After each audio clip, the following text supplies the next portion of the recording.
জাম পছন্দ করে না এমন মানুষ মনে হয় খুবই কম আছে। আমি তো ভাই এমন মানুষ কখনোই দেখিনি যে কিনা জাম পছন্দ করে না। আমার তো জাম ভীষণ পছন্দের। জাম খালি খাই কিংবা ভর্তা করে খাই। জাম আমার এমনিতেই অনেক বেশি পছন্দের। তবে আজ জাম আমি ভর্তা করেই খাবো। জাম গ্রীষ্মকালীন ফল হলেও এটা কিন্তু খুব অল্প সময় ধরে পাওয়া যায়। বাজারে এই উঠে তো এই শেষ।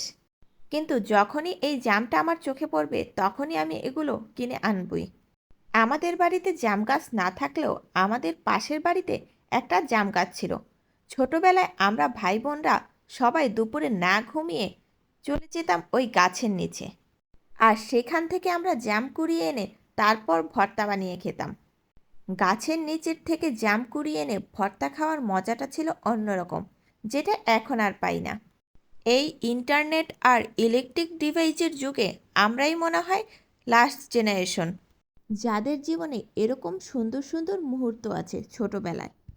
এখন তো বাচ্চারা ঘরের চার দেয়ালে বন্দি, আর তাদের জীবনের সীমাবদ্ধতা শুধু মোবাইল আর টিভির মধ্যে।